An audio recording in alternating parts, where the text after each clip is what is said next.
ANS news. वो महाराष्ट्र नवनिर्माण सेना सर्वात चिटणीस और महाराष्ट्र नवनिर्माण वाहतूक सेने का मैं प्रेसिडेंट। सर, आप देख रहे हो ये जो धरना है आप लोग कई सालों से कर रहे हो और सरकार के कान में जू तक नहीं रह रही है। आप क्या कहना चाहोगे, किस तरह की लापरवाही है? हम संविधान मान रहे, संविधान यही कह रहा है कि हाथ जोड़ के विनती कीजिए, अगर विनती से नहीं होता तो हमारे बाला साहब ठाकरे जी का और हमारे राज ठाकरे जी का कहना जो है कि वही हाथ छोड़ के जब तक कान के नीचे आवाज नहीं बजेगी तब तक हमें इंसाफ नहीं मिलेगा। अगली रणनीति क्या रहेगी आप लोगों की? मैं रणनीति नहीं बताऊंगा मेरी खुद की, क्योंकि मैं जो करता हूँ वो करने के बाद लोग मुझे पूछने आते कि मैं क्या किया हूँ। सर, मानवता की मिसाल हो, आपने बहुत समाज हित के लिए बहुत अच्छे अच्छे काम किए, लेकिन इस समय युवाओं की जिंदगी जो है वो दांव पे लगी हुई है। जो युवा हमारे देश के भविष्य है, उनके लिए आपका अगला कदम क्या रहेगा?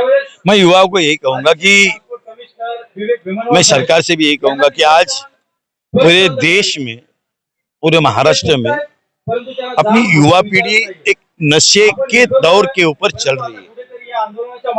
मैं जहाँ भाईकाला में रहता हूँ वहाँ मेरे छोटे छोटे बच्चे नशा करके खुद के नहीं होते, लोगों के नहीं होते, अपने माता पिता के नहीं होते, अपने परिवार के नहीं हो रहे। मैं सरकार से यही कहूंगा कि आज की युवा पीढ़ी ये अपने पूरी देश का भविष्य है।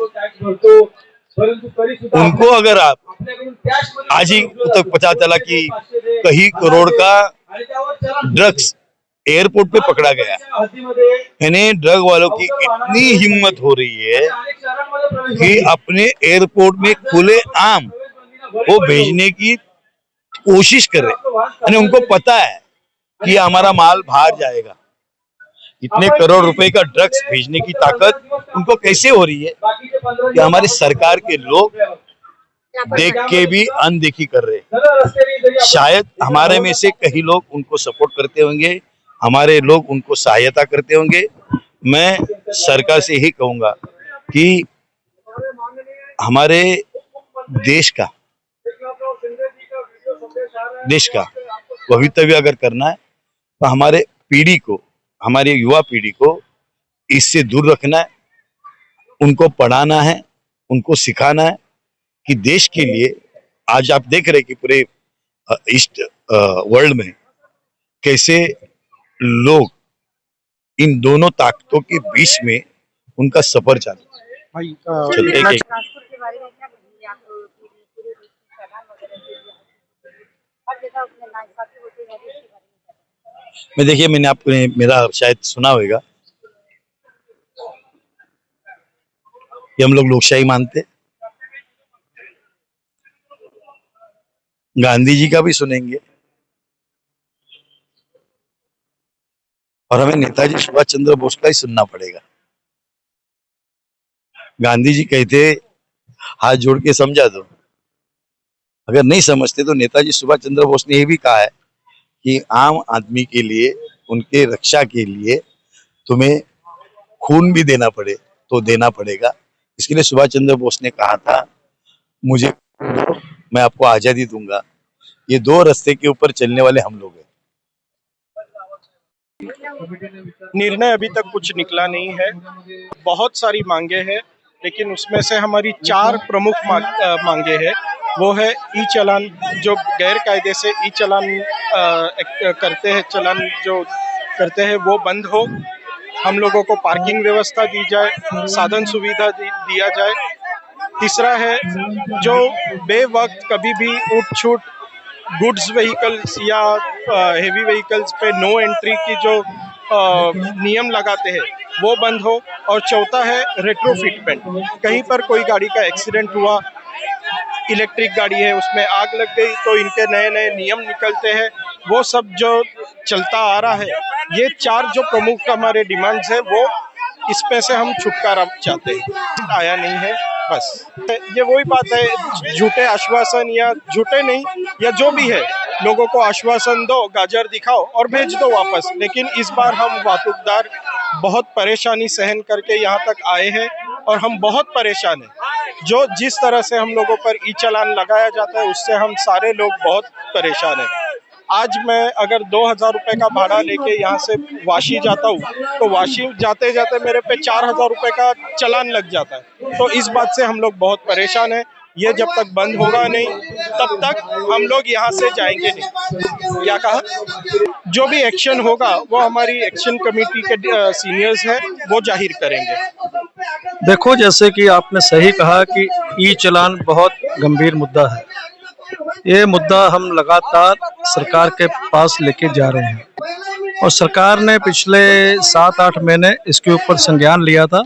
एक हाई लेवल कमेटी का गठन किया था जिसकी की अध्यक्षता हमारे परिवहन आयुक्त विवेक भिमनवर जी कर रहे थे और वो हाई लेवल कमेटी की जो मेंबर्स थे उन्होंने अपनी रिप्रेजेंटेशन दी, ऑनलाइन मीटिंग्स हुई और 17 दिसंबर 2025 को जो हाई लेवल कमेटी बनी थी वो कमेटी की रिपोर्ट विथ रिकमेंडेशन जो कि परिवहन उद्योग के हित में है वो सरकार के पास भेजी गई, लेकिन सरकार ने उसको लागू नहीं किया।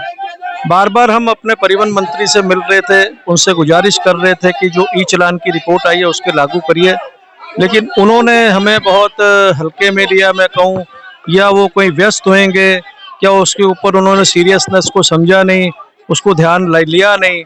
तो आप देख सकते हैं कि कितना बड़ा आक्रोश फिर उभर के आया है। यह आक्रोश मतलब कि यहाँ पर जो हजारों की संख्या में हमारे मेंबर बैठे हैं, इसी तरह जिले जिले में इस तरह का आक्रोश आरटीओ ऑफिसर्स में हो रहा है। तो सरकार के पास हमारी जब ये मुद्दा हमने रखा तो 2 तारीख को हमारे परिवहन जो मंत्री हैं प्रताप सरनायक जी और अधिकारीगण से हमारी विस्तार में चर्चा हुई। उन्होंने भी उसकी गंभीरता को समझा, रिपोर्ट हमारे सामने पहली बार रखी, क्या रिकमेंडेशन किया वो हमें बताया गया, लेकिन रिपोर्ट की कॉपी हमें अभी तक साझी नहीं की गई। और एक कहा है कि अपनी भूमिका को रखते हुए कहा कि ई चालान के जो मुद्दे हैं उसमें सरकार सकारात्मक है और अपने अधिकारों को उन्होंने आदेश दिए कि कानूनी प्रक्रिया को देखते हुए आप इनसे चर्चा करिए।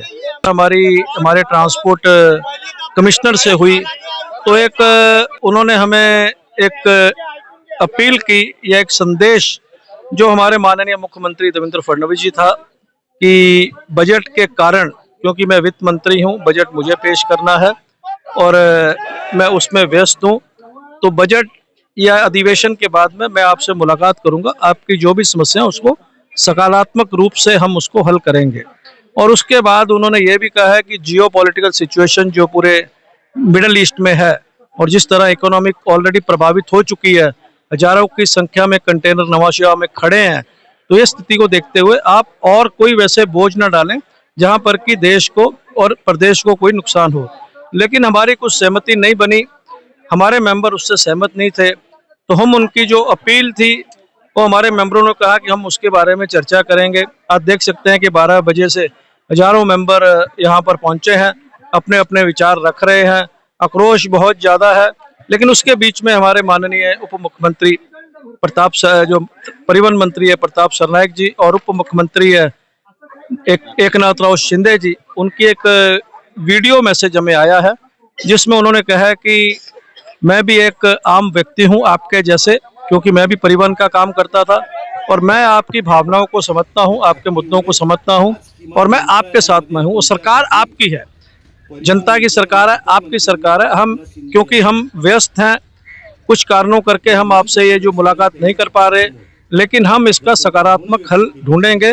ये संदेश आप अपने मेंबरों तक पहुंचाइए। वो संदेश हमने अपने मेंबरों तक पहुंचाया, लेकिन आक्रोश इतना बढ़ चुका है कि उसमें काफ़ी मेंबरों ने अपना आक्रोश जताया, जो कि उनका अधिकार है लोकतंत्र में।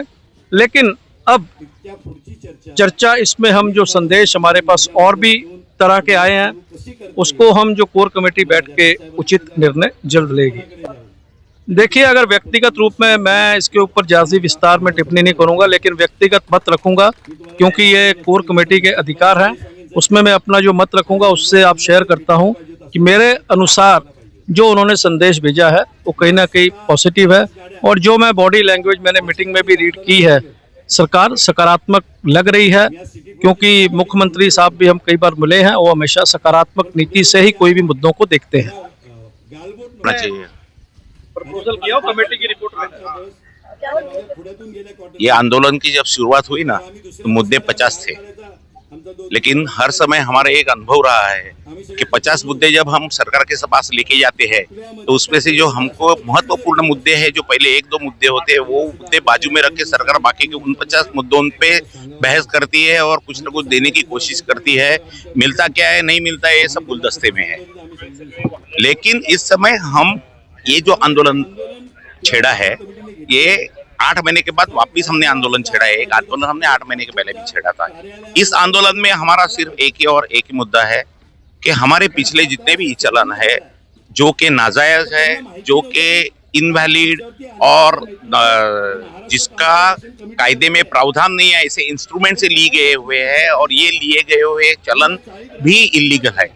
इंस्ट्रूमेंट इलीगल है, चलन इलीगल है और ये सब इलीगल चलन बाद होने चाहिए जिसको कायदे से कोई आधार नहीं है। ये एक ही मुद्दा हमने लिया है और एक ही मुद्दे पे हम लोग डटे हुए हैं कि जब तक सरकार लिखित में हमको लिख के नहीं देती कि पिछले सब चलन हम लोग माफ करेंगे, तब तक हमारा आंदोलन जारी रहेगा और दिनों दिन तीव्र होता जाएगा। लेकिन सर, पर्यावरण मंत्री की बात कर सकते हैं या मुख्यमंत्री की बात कर सकते हैं, राज्य के उन्होंने आश्वासन भी दिया है। आश्वासन पे नहीं चलता है ट्रांसपोर्टर का धंधा। आश्वासन 8 महीने के पहले भी हमको दिया था, समिति गठन की गई थी जिसका मैं भी एक मेंबर हूँ, लेकिन उस समिति का रिपोर्ट इन्होंने सिर्फ एक ही बार इन्होंने ऑनलाइन मीटिंग ली। उसके बाद में उस समिति के हमने दिए हुए सुझाव के ऊपर क्या क्या उन्होंने अमल किया, हमने दिए हुए सुझाव अगर उन्होंने स्वीकार किए तो क्यों स्वीकार किया, अगर नहीं स्वीकार किए तो क्यों नहीं स्वीकार किए, इसके ऊपर कोई भी चर्चा हमारे साथ हुई नहीं है और समिति ने रिपोर्ट जारी किया। हालांकि उस समिति के रिपोर्ट के ऊपर हर समिति के मेंबर की सही होनी चाहिए, सिग्नेचर होनी चाहिए और हमें वो मान्य होना चाहिए। महत्वपूर्ण तो ये कि वो निर्णय हमें मान्य होना चाहिए जो कि बिल्कुल हमको पूछे बगैर ये समिति का निर्णय बनाया गया है। उसमें एक बहुत से रिकमेंडेशंस ऐसे हैं जो कि हमारे ट्रांसपोर्ट व्यवसाय में लागू ही नहीं होते। उस निर्णय से हमको क्या लेना देना है? आज की तारीख में आज अगर ट्रांसपोर्टर त्रस्त है तो सिर्फ और सिर्फ ई चलन की वजह से त्रस्त है। जिस गाड़ी की कीमत 5 लाख है उसके ऊपर 2-2 लाख के चलन अगर आप करेंगे तो ट्रांसपोर्टर क्या मरेगा? क्या अपने बीबी के गहने बेचेगा और ये धंधा करेगा? क्या करेगा? क्या कुछ नहीं कर सकता है। जब तक हमारे पिछले ई चलन सब रद्द नहीं हो जाते तब तक हम लोग ये आंदोलन बिल्कुल और बिल्कुल पीछे लेने वाले नहीं है। तारीख दिलेली होती, शासनाला 5 तारीख दिलेली होती, शासनाने 5 तारखेपर्यंत काय नाही केलं। आज आम्ही सगळीकडे चक्काजाम केला, त्यामुळे शासनाला जाग आलेली आहे। आता शासन आम्हाला गाजर देतंय, शासन आम्हाला आता फक्त गाजर देतंय, आम्हाला गाजर नकोय, ऑन दी स्पॉट निर्णय पाहिजे आहे, आम्हाला निर्णय हवा आहे। ई चलन हे बंद झालंच पाहिजे, त्याच्यासाठी सर्व हे लोक वाहतूकदार सर्व एकजूट झालेले आहेत। आम्ही कंटिन्यू ई चलन, हमको 2 साल पहले आश्वासन दिया गया था कि महाराष्ट्र से सभी चेक पोस्ट उठ जाएंगे। 1 मई की डेडलाइन थी, 1 मई से आज हम फरवरी में मार्च में बैठे हैं, महाराष्ट्र के चलान नहीं, बॉर्डर नहीं हटे आज तक। ई चलान का जो मुद्दा है उनके लिए 8 महीने पहले इन्होंने हमारी कमेटी बनाई थी, उसका कोई फैसला नहीं हुआ है। हार कर हम सब मजबूरी में यहाँ पे आकर बैठे हैं कि ये कड़ा कानून जो है, कोई भी पुलिस वाला आके एक चलान मार देता है 10,000 का, 15,000 का, 20,000 का, जिसका कोई उसके पास प्रूफ भी नहीं होता है और उसका सबूत देना भी हमारे ऊपर ही आ गया। पहले 90 दिन के अंदर कोई भी जो ई चलान होता था उसको रिजेक्ट कर दिया जाता था, अभी उसको रिजेक्ट नहीं करना है। वो बोलते हैं उसको कोर्ट में भी नहीं भेजना है, अब पैसा भरो, हमारे ऊपर ड्यू चल रहे हैं।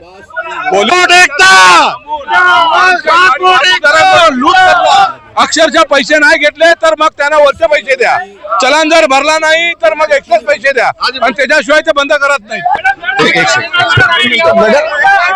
मैडम, मुझे ई चलान बंद करके ही चाहिए। मुझे अभी इतने लोगों को 60-60 हजार रुपया फाइन मार दिया है, उसके वजह से जितनी विधवा परमिट पे है रिक्शा चलाने वाले वो औरतों का हालत हो गया है, उनका घर नहीं चल पा रहा है। अभी उनको ऐसा हो गया कि रिक्शा बेच देवे तो भी उनको जो तो उनका काम नहीं होने वाला है। इसलिए हमको ई चलान नहीं चाहिए, नहीं चाहिए, नहीं चाहिए। मुख्यमंत्री का आश्वासन भी हमको नहीं चाहिए। हमको जो फैसला है यहाँ आकर बता देना चाहिए, ऑन रिकॉर्ड आप हमको फैसला दीजिए। विश्वास नहीं है, हमें विश्वास रहता तो हम अभी ऑन द स्पॉट नहीं मांगते। हम बार बार बोल के थक गए हैं, फाइन भर के थक गए हैं, इसलिए मुझे अभी यहाँ पे ऑन द स्पॉट चाहिए।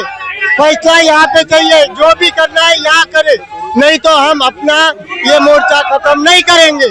आम्ही मला कळते तुम्हाला त्रास झालाय, माझ्या घरामध्ये माझा सुद्धा हे चलन आहे, माझ्या मुलाचा हे चलन आहे। हमें प्रताप सरनाईक जी मगाशी ती भावना वीडियो लाइन पे थे ती सगळ्यांपर्यंत और साथ में ही हमारे जो कि हमारे परिवार उद्योग से ही है, हमारे माननीय उप मुख्यमंत्री एकनाथ शिंदे जी भी लाइन पे थे और शायद आपने ये मैसेज उनका सुना होगा, लेकिन उन्होंने जो कहा है कि आपकी जो समस्या ई चलान की है उसके बारे में प्रताप सरनाईक जी ने उनको बताया गया है और उन्होंने कहा है कि अधिवेशन होने के कारण जो परिवहन मंत्रालय से और अधिकारियों से मुख्यमंत्री से जो मीटिंग लेनी है वो हम जल्द लेंगे और उन्होंने आपको अपील की है कि इस वक्त आप अपना आंदोलन ना करें। अभी यह निर्णय हमने खुद बैठ के लेना है, सभी की चर्चा होगी, कोर कमेटी की चर्चा होगी।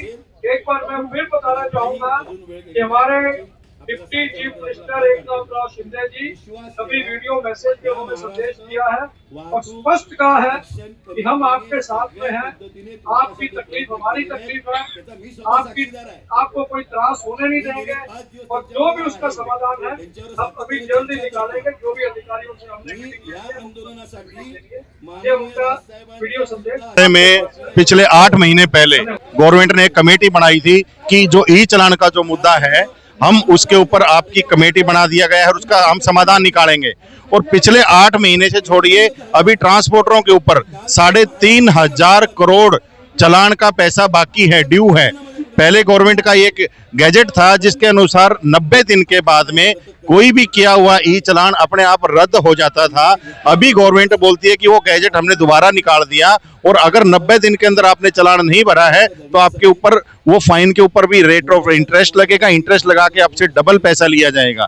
जो हमारे बीच में अभी इतनी बुरी तरह से ट्रांसपोर्टर आदमी फंस गए हैं कि कहीं भी कोई भी पुलिस अधिकारी चलते हुए पहले एक चलान फोटो खींचता है, अगर उसकी बात नहीं मानी तो पहले वो पैसा मांगेगा, पैसा नहीं मांगा तो चलान को अपलोड कर देगा। वो 1000 से लेके 5000 तक, 5000 से लेके 10,000 तक किसी भी संख्या का हो सकता है। एक आदमी, कोई ऑटो वाला, ट्रक वाला, टैक्सी वाला, कोई भी आदमी, बाइक वाला वो चल रहा है, उससे ब्रीविंग भ्रष्टाचार की जो बात कर रहा हूं मैं, ये सिर्फ भ्रष्टाचार की बात है। ट्रांसपोर्ट मिनिस्टर श्री प्रताप सरनाईक जी के साथ हमारी मीटिंग थी और उन्होंने ये कहा कि ट्रांसपोर्ट कमिश्नर का तबादला हुआ है, अभी जो नए ट्रांसपोर्ट कमिश्नर आए हैं उन्हें इस बारे में पता नहीं है, अभी अधिवेशन चल रहा है, अधिवेशन के बाद में हम आपको बुलाते हैं। लेकिन मैडम, जब ये स्ट्राइक की बात उनके पास पहले से पहुंची हुई थी तो उनको पहले से ही ये काम करना चाहिए था कि हमने पहले से, आज से नहीं, कई दिनों से यह रणनीति चल रही थी कि 5 तारीख को हम एक दिन का सांकेतिक हड़ताल करेंगे, उसके बाद में 6 तारीख से चक्का जाम करेंगे। तो आज ये वीडियो कॉल से क्या फायदा होगा? जब परसों हम उनके पास गए थे, उन्होंने हमें थोड़ा सा टाइम देके हमको निकाल दिया वहां से। हम अभी 6 बजे तक यहाँ पे बैठ के हम लोग फैसला करेंगे और जो 6 तारीख से, कल से जो चक्का जाम करने की जो बात चल रही है, हमारी कोर कमेटी जो है महाराष्ट्र ट्रांसपोर्ट एक्शन कमेटी, वो अभी जो हमें आदेश देंगे हम उसी का पालन करेंगे।